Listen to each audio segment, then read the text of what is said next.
Afternoon, parents. Welcome back for part 2 of what I'll be sharing with you this afternoon. And this part 2 is just to give you some basic and practical strategies to prepare your kids for Monday, but also to help them when they may be feeling overwhelmed, a little bit anxious. These tools will also give you some great questions that you can ask your child in investigating how their day may have been, or investigating what might be going on in their hearts and minds. So I'm going to share my screen so that we can look at these strategies together. And as I said, these slides are going to be made available to you so that you do not have to take notes, but that you can just engage with the material. So a few strategies in assisting you to prepare your child. What I want to suggest that you start with is, in the first presentation, I spoke about creating an environment for our children that feels as consistent as possible, an environment where the routine is something that they are familiar with, to the extent that the routine can be something that they're familiar with. And then lastly, to create a sense of predictability, because we want them to feel safe and we want them to feel calm.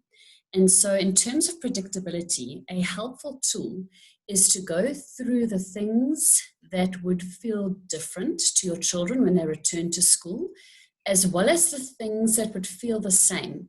And the reason that we want to oscillate between these two things is because something that's different can feel overwhelming and scary to a child, but something that is familiar, something that is the same, makes them feel safe again. And so we want them to know that things will be different, but at the same time, there will be things that will be the same and that they will feel safe within. So we are preparing them for the unknown at the same time as we are grounding them in what is known. This table doesn't have pictures on it. You will see in the other slides that I've used with you that I have included pictures, but this is because each family's routine and each family's context looks very different. And so what will be different when I return to school, that might imply that if you as the mom used to always drop your child off and fetch them from school, maybe a dad or another family member will be doing that. And so I haven't filled in the details on this slide, but I think it's an incredibly useful conversation to have with your kids so that they know what is different, what is the unknown, as I said, but being grounded simultaneously in what is known so that we can preserve that safety and that predictability as much as possible. So that would be the first conversation that I suggest that you have with them. And as I said in my first presentation, I received the newsletter from Hatfield, which has been beautifully detailed in terms of what your child can expect, the procedures, the protocols, the logistics around how things are going to look different. And so we already have that material from the school, and we simply need to brief our children in as much detail as possible as to what to expect. Then the second worksheet that I enjoy working with when I chat to kids and to my own children as well is to start being able to identify the feelings that we have. Now, as adults, we often have much more language than what our children do when it comes to emotions and making sense of emotions. So I've chosen 4 basic emotions that we can start working with our children. There would be the emotions of happiness. Then the second one on that sheet is angry. The third one is sad. And the last one is scared. So I often play a game with my kids where I say to them, it's mad, glad, sad time. And they have to tell me one thing in their day that made them mad, one thing in their day that made them glad, and one thing in their day that made them sad.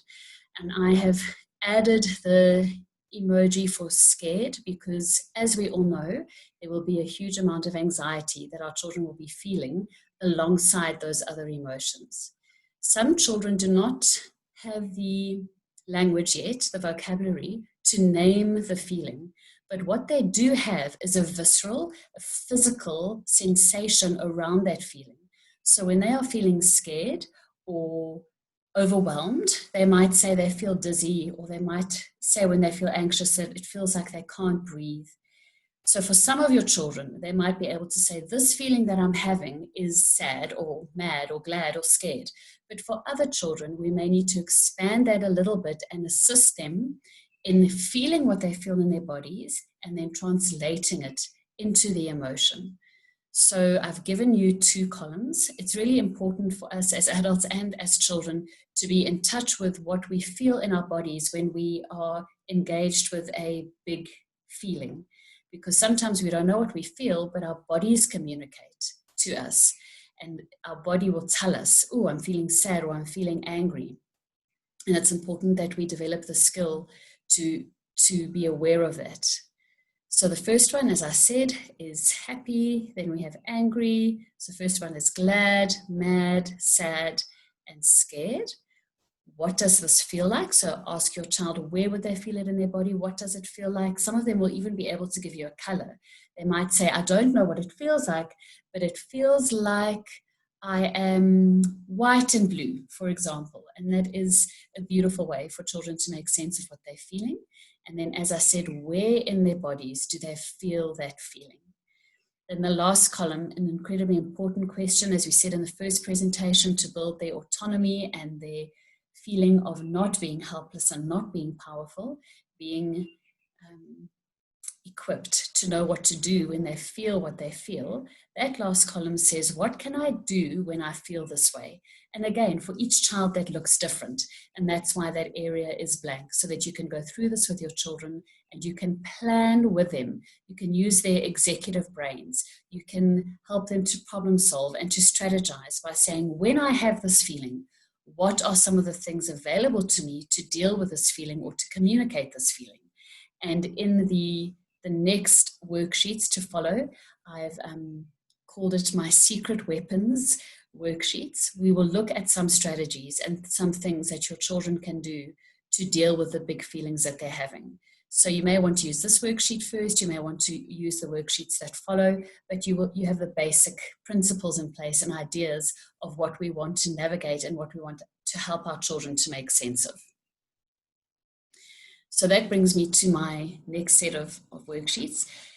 I think what we're seeing with COVID-19 is that it makes our children, as I've already mentioned, feel quite powerless and panicked. They feel as if there's this huge, scary monster of a virus out there, and there's nothing they can really do to protect themselves. And that will most certainly not make them feel safe, and it will definitely not make them feel calm. So I want for us to be honest with our children. There is the reality. There is a virus that is dangerous. I don't use the word dangerous with my children. I would rather say there is a virus that makes people feel unwell and it makes them very sick. So that's the language that I would use if I was talking to one of my own children, because the word dangerous can feel overwhelming too. We want them to be aware of the reality. We want them to know that they do have to wash their hands and they do have to sanitize and they do have to practice social distancing and all of the protocols and procedures that we have grown more familiar with over this period of time. But we don't want them to feel as if they are completely at the mercy of this virus and as if they have no authority or autonomy or agency, that there's nothing they can do to keep themselves safe, that there is nothing that they can do when faced with the reality of this virus. That would be incredibly scary for our kids, and that's not what we want them to feel. And so we want to tell them that although there is this reality, they have many secret weapons or special powers, whatever terminology you are comfortable with within your own family. They have many secret weapons that they can use when they feel afraid or sad, or when they feel like they don't know what to do, or when they're not sure what comes next. So I've used pictures in these worksheets, and I'm going to go through them with you very briefly because, of course, they are quite self-explanatory. But the concept that we want to discuss with our children is that they are not powerless. They are not helpless. There are things that they can do to feel safe. There are things they can do when they don't feel safe. There are things that they can do when they don't feel calm. There are things they can do when they are scared or sad or angry. And we want to give these to them so that they feel that like they have a little toolbox or a treasure chest full of things that they can use when these big feelings or uncertainties surface for them. So the first thing, as I said, you can use whichever terminology you're comfortable with, either a secret weapon or a special power. The first one that I have used is a child praying. And as we know in our school community, prayer is an important part of our lives. And so I have added that as our first secret weapon. And then the column next to that secret weapon says, when can I do this? So that would be something that your child would say, I can pray when I feel, or when someone is sick, we can pray for them, or when our teachers are teaching and they have lots of different things that they have to do all at once, we can pray for them. And so ask your child when they think that this particular secret weapon would be helpful for them. And you can even say to them, when have they used it in the past? Remember, that's using the story brain again, showing them that they have been able to use this effectively in the past and that they can use it effectively in the present and in the future as well.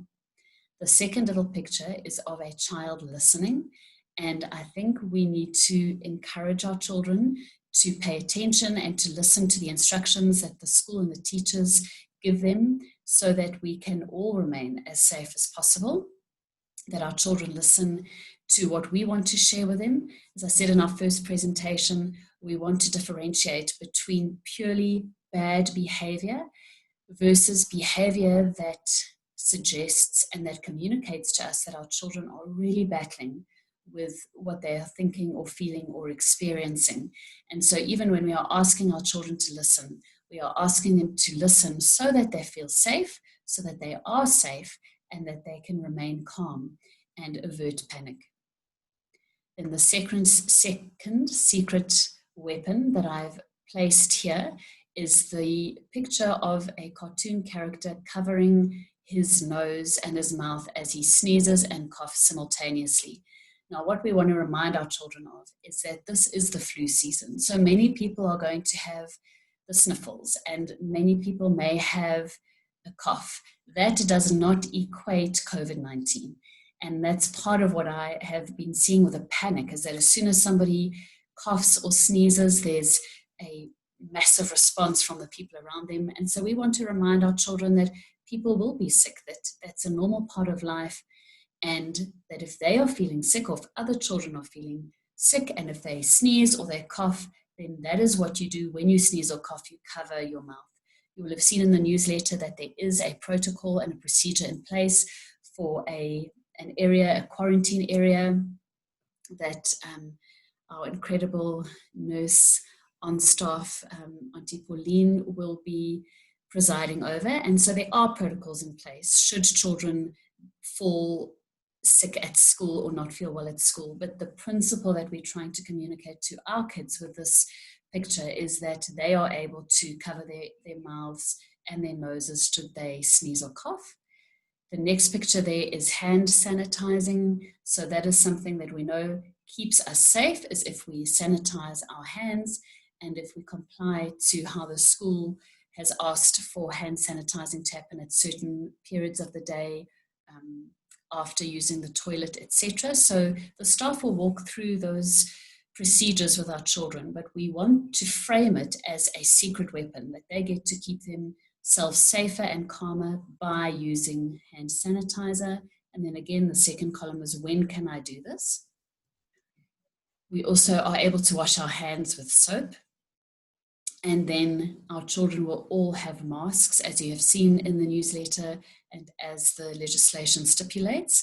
And so again, a mask does not necessarily feel comfortable.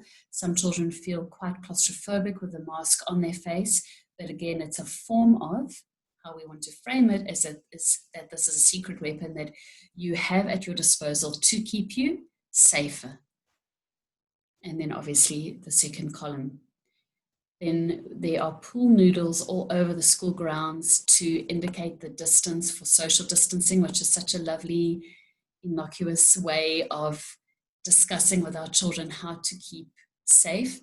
And so you'll see pool noodles on the school grounds, And I've put the pool noodles in on this worksheet so that our children know that at break time they will sit at that distance away from one another. When they get to school in the mornings, their line up lines will be a certain distance apart. You will have seen the little stickers and the template that Hadfield will be using for the social distancing protocols that need to be followed. So this again is not to isolate them or remove them from their friendships, but rather to keep them safe. And I think that's why in the first worksheet where we looked at what will be different and what will be the same, we want to remind our children that they will be able to see their friends, even if there are a few classes where there are different kids in the class. They will still be able to see their friends. They can still chat to their friends. They can still laugh with their friends. Those are the things that stay the same, and that will give our children a sense of continuity, because not everything has changed. Then the next picture is of a child speaking to his teacher, and of course the staff are available for our children to approach if something goes wrong, where there was a little mistake, they took a bite of somebody's sandwich, or they are unsure of the protocols that need to be followed, or they feel sad or scared or angry. Then that is a safe space in which they are able to speak to one of the adults on staff. The next secret power that children have is to eat their own lunch. So that would be a gentle reminder for them that we keep ourselves safe by only eating and drinking what our lunch boxes contain. Then deep breathing is one of the things that we want to use with our children. We want to teach them how to breathe deeply and how to fill their lungs with air. But this is not always something that our kids know how to do. And it's difficult to teach a child to breathe in what we would call diaphragmatic breathing, to breathe in through the diaphragm so that the stomach expands during breathing. But if you tell them that it's like blowing bubbles, when they blow bubbles, you obviously breathe in as deeply as you can, and your whole chest and your whole tummy fills with air so that you can exhale as long a breath as possible so that you can blow as many bubbles as will allow.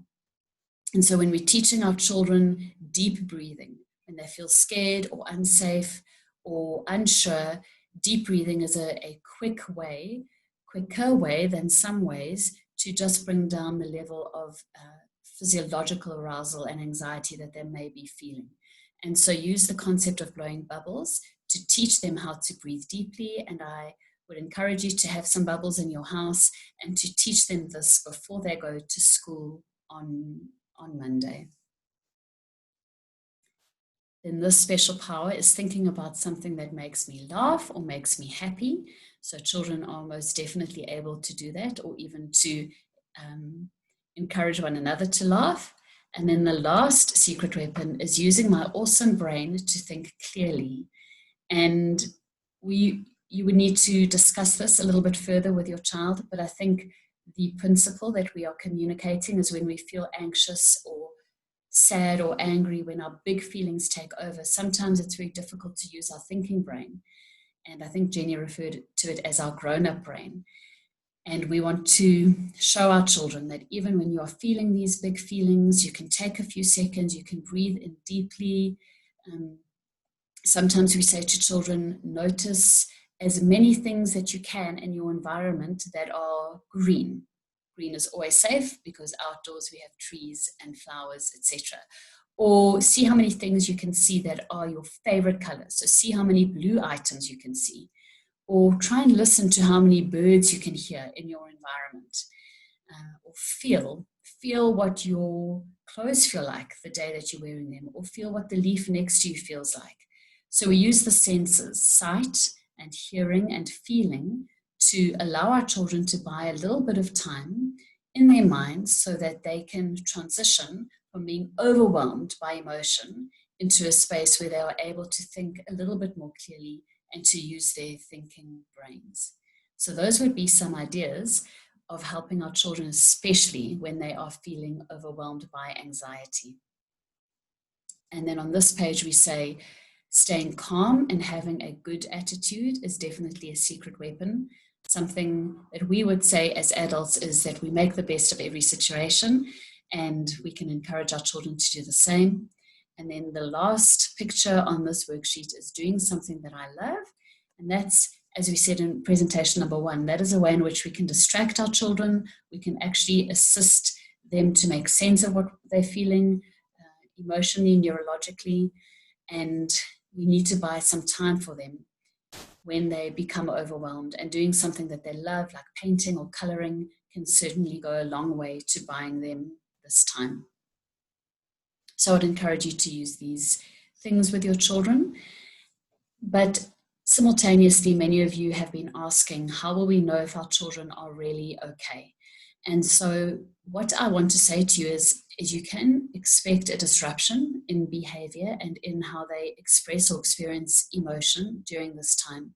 But if you see a significant change in behavior that is persistent, so that means it wasn't just there for 2 or 3 days, you're seeing that this is a new pattern of behavior that extends beyond a few days, maybe a week or more, I would suggest that you chat to a counselor or a psychologist or to one of the teachers to make sure that we catch any massive change in behavior as early as possible, in case it does indicate that our children are really battling to deal with what they're feeling, and then we can put things in place to help them to process this different chapter in their lives.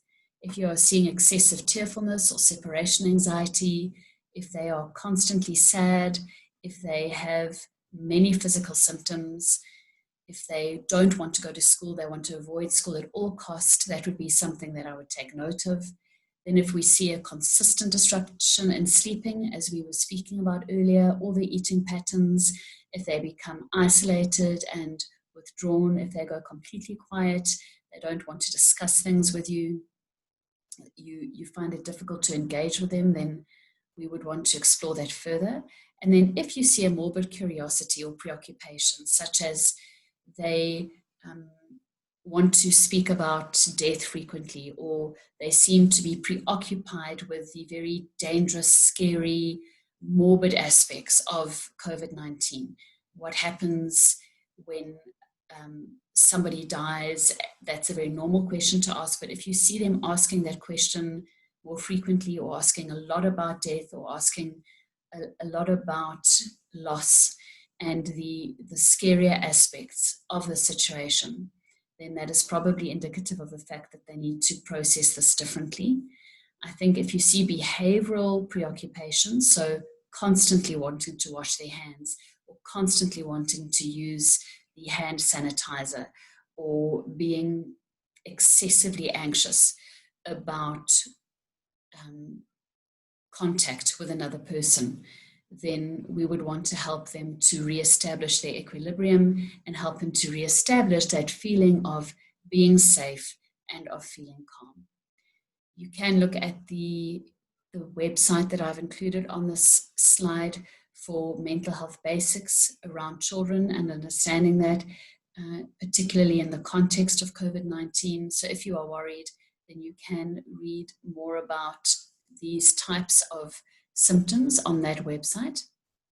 But I think what we are mostly trying to do with our children and for our children at the moment is put them in a space where they know how to use their secret weapons, where they know what to do to feel safe, where they know how to reestablish a calmness, where they have plans and procedures and problem solving in place for themselves, where they don't feel completely powerless or helpless, where they know what to expect to the extent that we can prepare them for what to expect, where there's predictability and routine and consistency, where we are loving, compassionate parents who are present and who are observing their behavior and trying to unpack their behavior to fully understand what might be happening in their hearts and minds, where we process their days with them and we ask them, is there something that's made you glad, mad, sad, or scared?